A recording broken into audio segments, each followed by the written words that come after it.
Hey, what's up everyone, and welcome to my review for A Good Day to Die Hard, which is the fifth Die Hard movie in the series. And if you do not know, I'm a huge Die Hard fan. Die Hard is not only my favorite action movie of all time, it's probably one of my favorite movies of all time, definitely in my top 5. I love Die Hard so much. Die Hard made Bruce Willis for me. Bruce Willis was my idol when I was a kid. I love me some Bruce Willis. So whenever Bruce Willis is in a movie, I'm excited, especially if it's a Die Hard film. I really like Die Hard 2. Not amazing, but really, still a lot of fun. Die Hard 3, Die Hard with a Vengeance, with Samuel L. Jackson as, the partner, was great. I love that movie. And even Live Free or Die Hard, I really enjoyed. I thought that was a very fun movie. Sure, it didn't really feel like a Die Hard film, but it was still extremely fun, and Bruce Willis was still John McClane. So I was looking forward to this film. What did I think of it? Well, let's talk about the story. Now, the story for A Good Day to Die Hard, of course, follows John McClane, once again played by Bruce Willis, as he goes to Moscow. Now, the reason why he's going to Moscow is because his son, played by Jai Courtney, is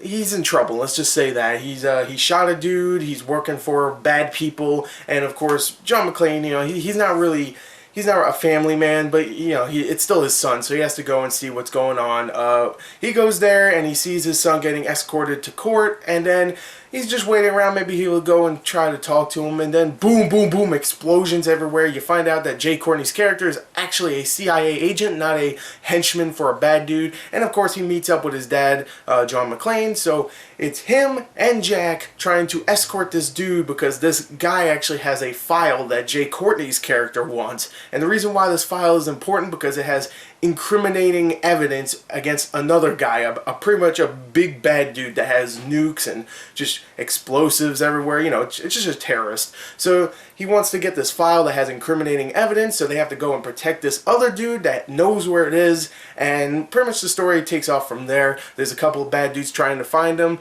a lot of explosions, helicopters blowing up, bullets, bang, bang, bang, glass, shattering every 5 minutes in this film, and it's pretty energetic, and it doesn't feel like Die Hard, I will say that, which is kind of disappointing because it just feels like a straight up action film, not Die Hard, where, Die Hard 1 was about a man isolated in a building trying to make it all the way up and taking out a henchman here and there, but getting really screwed up. And here, sure, there's cuts and bruises on both John McClane and Jack, but it doesn't feel Die Hard. I mean, he's not wobbling around at the end. I mean, sure, he's like, oh man, okay, I feel a little bruised, but when he gets back into the action, he's perfectly fine. He's running, he's freaking jumping, he's freaking blowing up helicopters and stuff. So it doesn't feel like Die Hard, but what does kind of make you feel like Die Hard at times is John McClane. John McClane is still John McClane. Bruce Willis doesn't play him as another Bruce Willis character from the past. No, he is John McClane. He comes up with witty comebacks.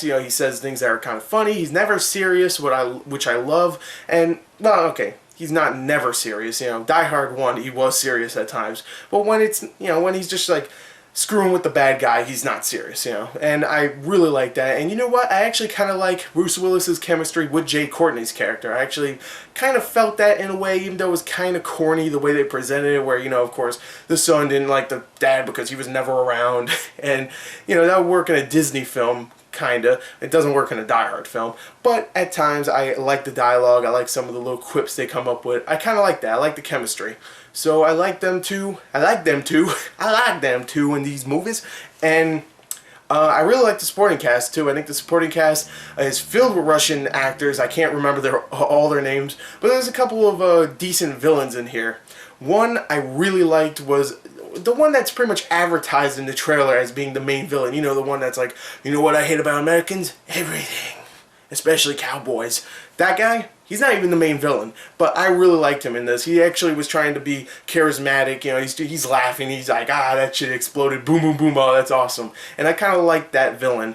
Sadly, he wasn't the main villain, though, which kind of sucked. But him, the rest of the supporting cast, did a good job. So overall, I like the acting, and I like the story, even though it does not feel like Die Hard. But now we get into the most important part of the film, and that is, of course, the action, and I'll talk about the special effects a little bit. Now, this is the last time I'm going to say this. The action does not feel like Die Hard. It does not. That's the last time I'm going to say that, because while it does not feel like Die Hard, it is extremely entertaining when it gets to the action. It really is. The shootouts, the explosions, the ridiculous stuff John McClane and his son does in this film.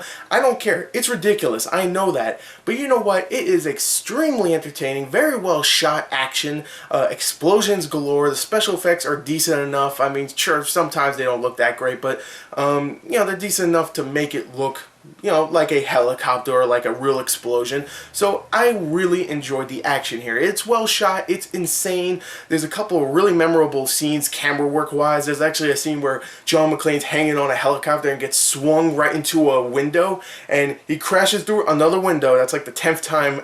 At this point in the movie, that's like the 10th time he crashes through a window. He crashes through the window, and then he like slams against a building, or, well, not a building, he falls onto the floor. But my favorite part of that is that it's one continuous shot, so it's not like a bunch of jump cuts and stuff. No, he just like flies to the camera and it just keeps going, then crash, and then it's one continuous shot. I really like that scene, and there's a couple of those that are really cool. Now, if I had to say anything that was wrong with it, it's extremely short, and that is sad because Die Hard has always been that series that I always wanted to be long, because not only did I want the action and, you know, the violence and all that stuff, but I wanted character development. I wanted more character development from these characters, and we still get a little bit from John. You know, you see him kind of warming up to his son again. You see him becoming more of a family man in a way, but again, you don't get that much character development, especially from Jack, who Jack is always just angry in this film, like, I hate you, Dad, blah, blah, blah, blah, blah. But later on you get a little bit, but not enough to consider it a Die Hard film, to be honest. So overall, I really enjoyed this film, but again, it's not really a Die Hard film. It's a fun action film with great action, some good special effects. Bruce Willis is still John McClane, and Jai Courtney does a good job playing his son. And it's fun, it's funny at times. I enjoyed it.